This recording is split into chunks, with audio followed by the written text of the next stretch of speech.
What's up guys, Tommy with Studio Sense here. Thanks for stopping by to check out today's video. I'm having a not care hair day, so now that I've addressed that, let's move on. Because today we're going to be talking about a brand new release that's relatively new by Paco Rabanne that seems to have created quite a bit of buzz, and that is 1 Million Royal. So I've got that and more coming up, so stay tuned.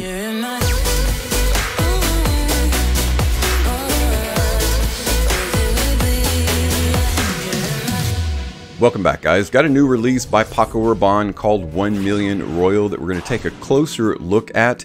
Very curious about this one. Again, it seems to have created quite a bit of buzz, pretty close on the heels of 1 Million Elixir, which is a really good addition to the line in terms of a darker, more intense experience for the 1 Million DNA. And the expectation, at least what I'm getting from the buzz, is that 1 Million Royal is going to take it into a bit more of a regal territory.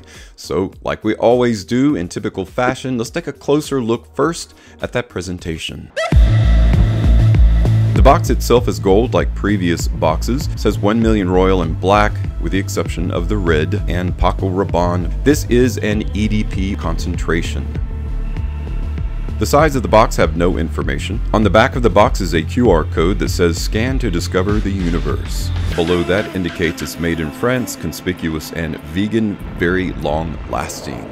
On the bottom of the box is the ingredients listing, another QR code, UPC, and some various stickers. Top of the box has the R for Rabanne logo, and then that bottle. Again, the most striking difference in the bottle is that awesome kind of a medium red that surrounds the number 1 in 1 Million Royal.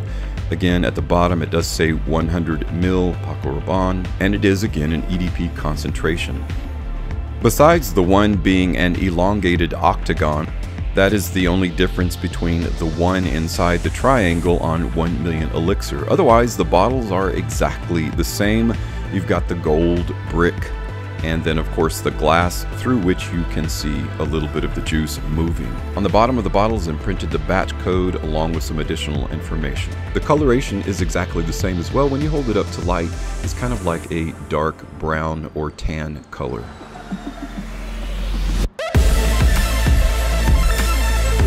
So again, the biggest obvious difference in the presentation is this octagonal, kind of elongated octagonal shape in which the 1 and the color red appears. And that gives it kind of the sense of its regalness or its royalty. And that is the kind of the direction that this particular fragrance is going. But where is it actually taking the DNA? We're not going to know that until we talk about what kind of fragrance notes make up the formula of 1 Million Royal. So what are the notes that make up 1 Million Royal?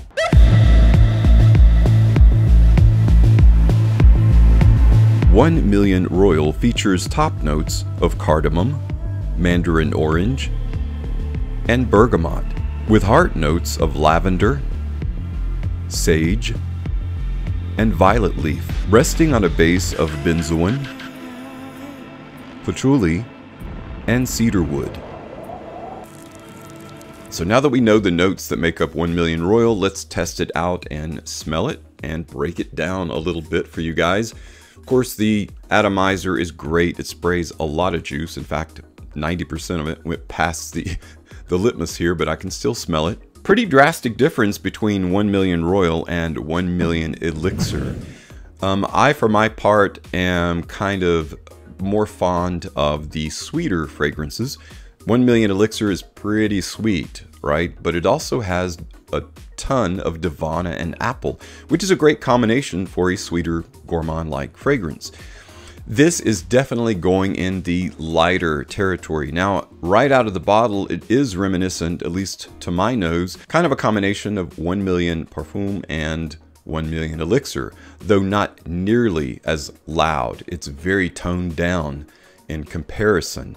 But in terms of the DNA, it's kind of a combination of those two, at least in the open. This familiarity definitely goes away though when that nutty cardamom and that fruity mandarin orange and bergamot reduces over time, and then as you get into the heart of the fragrance. That spicy heart of lavender, sage, and violet leaf then become heir apparent as you get into that more, again, a little bit more spicy mid or heart. There is a sweet, dry green, very subtle, but also very apparent kind of cucumber nuance that is the violet leaf. It's almost like a melony, again, kind of subtle, but very, very noticeable melon-like, but it's green and it's cool, very much like cucumber is. Then finally in the dry down is where it gets a bit more dry and woodsy. That's the territory that it pretty much stays, encompassed by the sweet gum resins of benzoin, which is very smooth and lightly vanilla-like without the heavy musk of vanilla. Thus the woody components of cedar wood stand out a bit more obviously and strongly than it does in 1 Million Elixir.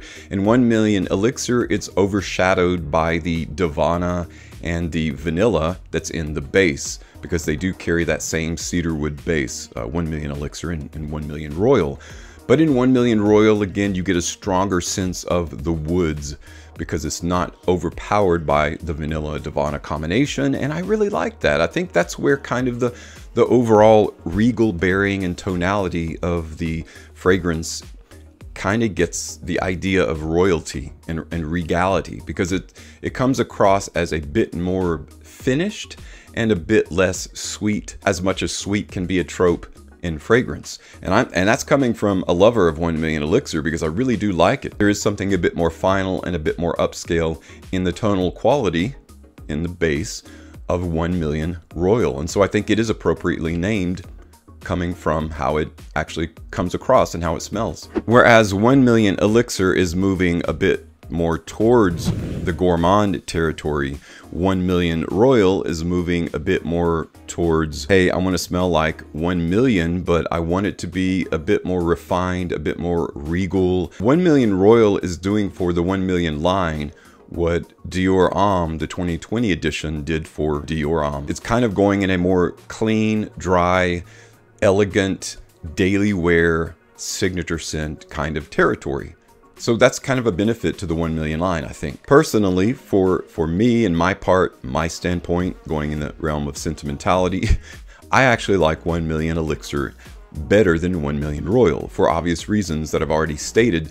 Having said that, if you're a fan of the dry, of the elegant, of a little bit more regal bearing, you know, something that you can wear on a daily basis that isn't nearly as sweet, that again errs on the side of dry, woodsy, with that 1 Million DNA, you'll probably really enjoy 1 Million Royal, and you might choose it over the sweeter brother 1 Million Elixir. Now that's enough comparison with 1 Million Elixir, because we're not necessarily, this is a first impressions of 1 Million Royal, not a versus against 1 Million Elixir. But since that was the last that Paco Rabanne released in the line, I did want to give you a heads up of how it compared to it. Now, in terms of projection, this fragrance actually projects really well, especially for an EDP, which holds the heavier concentration of oils, which tends to sit closer to the skin. But I was impressed with how this projects off the skin. At least for the first 30 to 45 minutes, you can still tell very much that you've got it in the air and projecting off your skin. So for those of you that are concerned about creating wake,